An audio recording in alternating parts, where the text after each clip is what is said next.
mesa de debate o de discusión junto a Víctor Andrés García Belaúnde, la congresista de Perú Libre, María Agüero. Muy buenas noches, muchísimas gracias por acompañarnos. Gracias. La pregunta está abierta. ¿Quién cree usted que usa a quién? Yo lo que creo, y es lo que sabemos los que venimos de las regiones, que por primera vez llega un gobierno de izquierda y que no es, pues, rompe los esquemas y no es aceptado. Eso lo sabemos desde cuando Pedro Castillo pasó una segunda vuelta que nadie lo esperaba, y desde ese día nos volvimos los terroristas, los comunistas, porque un día antes nadie mencionaba ello. Y ese tira y jale ha terminado precisamente en este discurso que tendrá que seguir una investigación para saber, pues, en qué va a concluir. Lo concreto que está, yo considero que lo que Pedro Castillo está pagando es haberse separado del partido, de la organización política, de esos militantes, de esa gente con esperanza que... De su partido político. Exacto, de Perú Libre, ¿no? Que es el partido que usted representa. Ahora, vaya que rompió esquemas porque dio un golpe de Estado, ¿no? En eso se parece a Fujimori, se parece a Toledo, y que también se vendía como una persona del pueblo, con rasgos indígenas, ¿no? Mucho más, digamos, sintonizando con cierta población que Toledo decía también había sido relegada. Es más o menos el mismo discurso. Fíjese usted cómo acabó la historia de Toledo por corrupción. Y la de Castillo también tiene de corrupción en estos capítulos que estamos conociendo. Justamente hoy día 5 de abril, cuando recordamos precisamente la imposición de esta constitución entreguista, individualista, mercantilista, que a los peruanos no nos conviene, pero sí les conviene a las grandes empresas transnacionales, y esa es una política neoliberal implantada en toda Latinoamérica. Quizás por eso es el respaldo de estos gobiernos progresistas de izquierda, ¿no? Ahora, para nadie es, pues, secreto que puede ser que el golpe haya sido una cuestión legal, legalizada, pero no es legítima, porque tenemos en menos de, a los 2 días creo que ya empiezan los asesinatos. ¿Cuál es la interpretación que hace Víctor Andrés García Belaúnde de esto que está diciendo la congresista Agüero, que el precio que está pagando Castillo es el haber llegado a romper esquemas? Primero, que no es el primer gobierno de izquierda que yo conozca. Quizás la señora Agüero no había nacido todavía, pero Velasco fue un gobierno de izquierda. Bueno, nacionalista, pero no de un partido de izquierda. Totalmente de izquierda, y 7 años con reformas y expropiaciones y comunidad industrial, etcétera, etcétera. O sea, fue un gobierno de izquierda total, el de Velasco. Lo fue de alguna manera también Toledo al principio, por lo menos se vendió un poco como de izquierda, y se vendió Humala. Casi todos se han vendido como de izquierda, pero que Humala lo sean tuvo no lo son. Al Partido Nacionalista, que estaba atrás de ellos, y a la UPP. Tuvo de socios a todos los que hoy día han colaborado con el gobierno del señor Castillo. Entonces, no estamos hablando de un gobierno de izquierda. ¿Y el primer gobierno de Alan García cómo lo califica? También. Bueno, expropió bancos, expropió compañías de seguros. No, pues que todos se venden como de izquierda, pero aquí a que sean de izquierda no lo han sido de izquierda. El tema no es que se venda, es las consecuencias de los actos que llevan adelante y las consecuencias que esto produce. Ese es el tema. Ahora, la corrupción, las investigaciones de corrupción que tiene Castillo enfrente, él y por supuesto parte de los funcionarios que lo acompañaron en su momento, caramba, que aprovecharon del capitalismo y del mercantilismo, ¿no? Es decir, la promoción de empresas chinas, por ejemplo, no podríamos decir que obedece a otra cosa. El copamiento del Estado, ¿usted cómo lo calificaría? Pero es que precisamente cuando se trata de corrupción, sí, hay un poder, por eso tenemos un poder judicial, pues. Entonces, dejemos que ese poder judicial haga toda la investigación y concluya su trabajo. Y una vez concluido, dejemos que saque la verdad a relucir, ¿no? Entonces, pero en tema ya de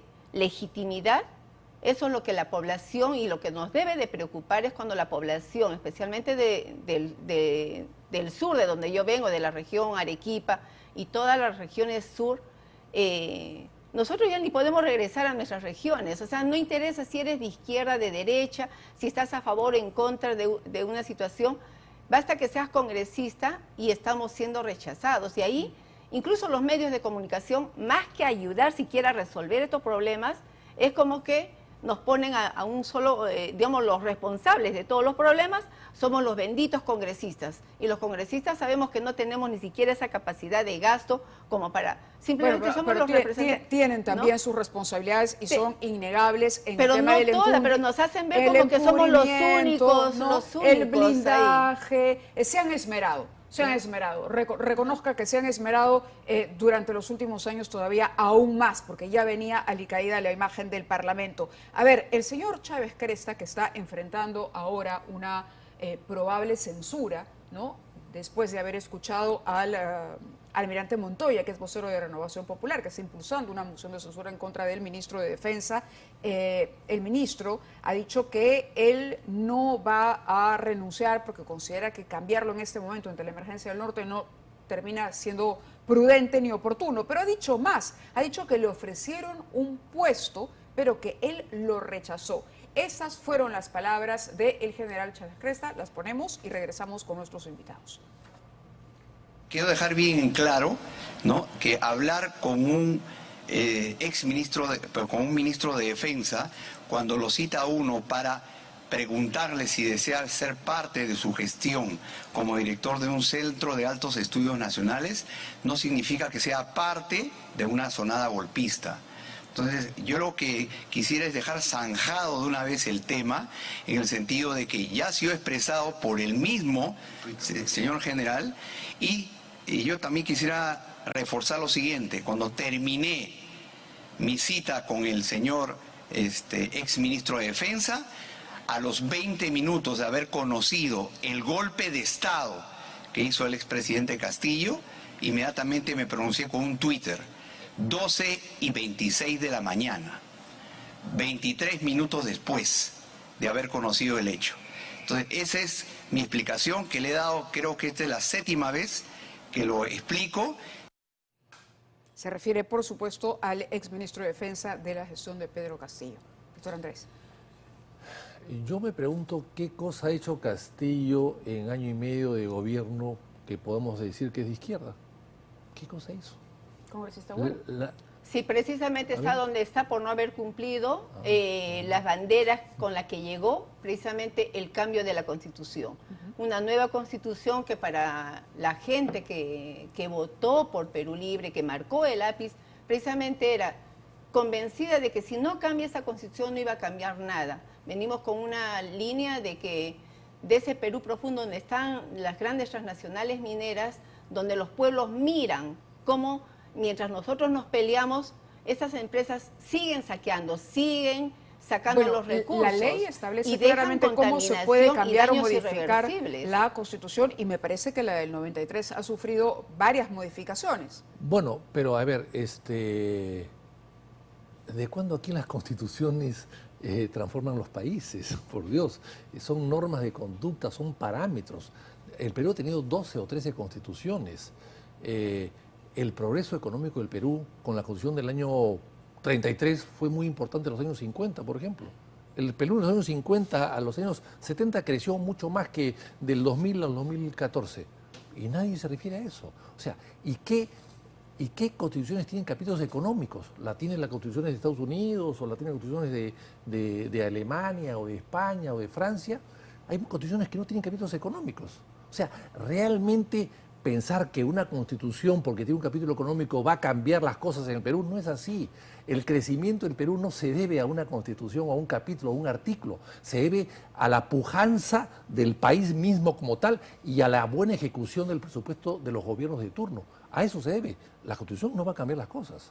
Pero a ver, mire, concreto en Arequipa. Tenemos Cerro Verde en nuestras narices, ha triplicado su producción, y por sentido común ha triplicado su contaminación, y por sentido común debería haber triplicado su contribución. Mas, sin embargo, en esta pandemia donde todos pedíamos auxilio, Cerro Verde nos paga una deuda que la SUNAT lo tenía persiguiendo, nos paga la deuda bajo protesto. ni bien el Estado peruano recibe ese dinero, al día siguiente ya nos puso una denuncia, y tenemos 2 denuncias en la CIADI. Y bajo como está establecido ese contrato ley, pues obviamente las futuras generaciones tendrán que pagar ese dinero que nos los han dado, que mucha gente cree que Cerro Verde nos los ha dado de buena fe, y no es así. Esas cosas que nosotros vamos viendo en el Valle de Tambo, cuando se quiere imponer, por ejemplo, este proyecto Tía María La Tapada con una empresa Sauder, corrupta y corruptora. Usted es antiminera. ¿No?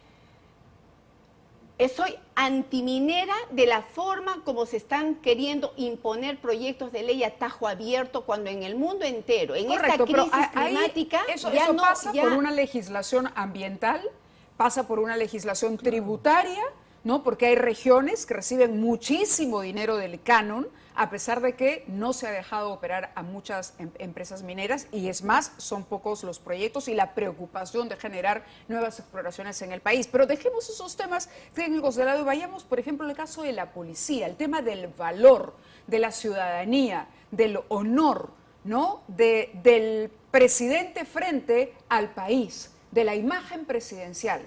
¿Qué opina usted de lo que ha ocurrido con la policía durante el gobierno del señor Castillo? El día de hoy le han impuesto impedimento de salida al Español. ¿Conoce usted los antecedentes del Español? Este señor era uno de los asesores en materia de seguridad del presidente Castillo. ¿Cómo justificamos eso? Bueno, desde que, mire, a veces es bien irónico y bien doloroso para los que hemos apostado por este proyecto de cambio, cuando vemos personas que ahora empiezan a salir, ¿no? Los colaboradores eficaces, personas que lo han rodeado a Pedro Castillo, que lo separaron desde un principio a Pedro Castillo del partido. Volvemos al punto. Pedro Castillo era un pobre señor que no tenía la más mínima capacidad de discernimiento. El señor se dejaba llevar por las narices. Los malos lo secuestraron.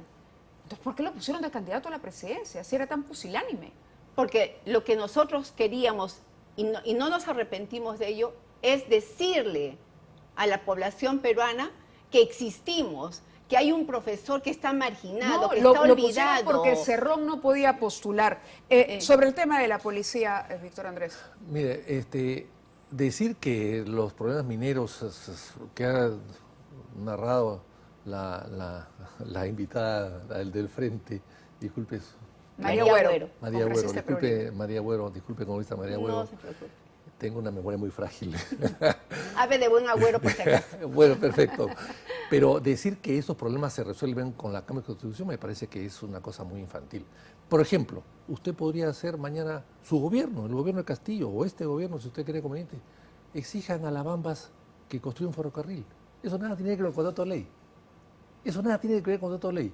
Y si se construye un ferrocarril como debió construirlo originalmente los anteriores propietarios, no tendríamos ese problema de las Bambas con tantas comunidades que se sienten afectadas por la contaminación. Y le pongo otro dato. El gobierno de Odría, ultraderecha, en los años 50 creó un impuesto de 4% a la minería que se exportaba en polvo, para obligarlos a que se transforme esa minería en producto terminado y salga con un plus, con un adicional. Presente ese proyecto, recoge ese proyecto. Pero, a ver, mira, hay año y medio que no han hecho nada. Ese es el problema. Mire, es que ahí va el problema.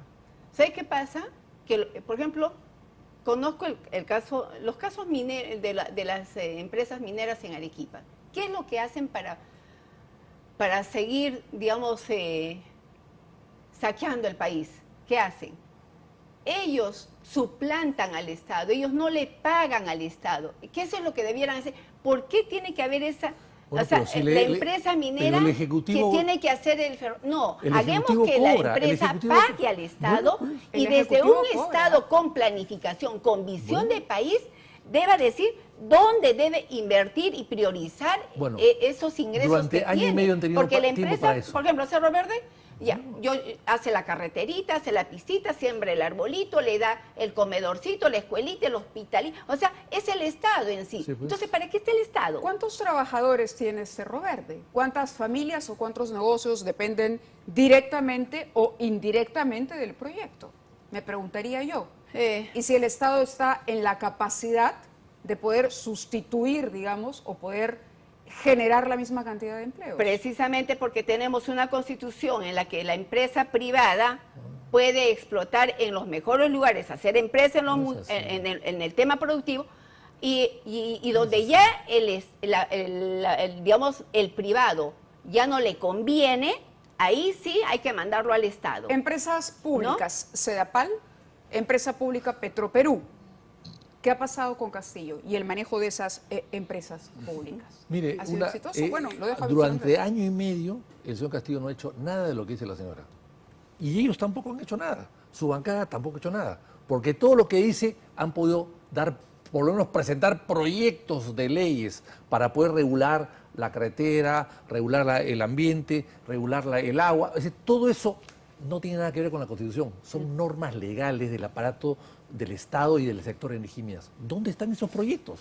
Pero, todo lo que ha dicho, yo quisiera que me muestre el proyecto presentado en el Congreso y con su firma que corrige esos defectos. A ver, le digo. ¿Dónde están los proyectos, por favor? Mire, hasta ahorita, y precisamente es una de las cosas que nosotros... Pero año y medio han pasado, año y medio ha pasado. De los 130 congresistas, es como una carrera, porque por temor a la prensa, ¿qué va a decir? ¿Cuánto ha producido un congresista? Lo único que estamos aprobando es proyectos declarativos, porque los proyectos... ¿Dónde están sus proyectos? Por eso le digo, los suyos. Los proyectos Tráeme de el sello de su proyecto presentado. Tráeme el sello. Yo he estado en la comisión... yo le pregunto sus proyectos. ¿Dónde están sus proyectos? Los proyectos en los que yo he presentado son de trabajo, de derechos laborales. ¿Y sabe por qué no ha pasado ninguno? Han llegado hasta la comisión. Estamos hablando de minería, no de derechos laborales, de minería. En minería, ¿qué ha hecho usted para solucionar el problema de contaminación en las minas que están en Arequipa, por ejemplo? A ver. Dígame usted un proyecto. Y le voy a decir. Que se apruebe o no, ya es otro problema. Pero usted tiene toda la obligación de presentar esos proyectos y cree en lo que está diciendo. Exacto. Pero le voy a decir qué es lo que pasa en la práctica.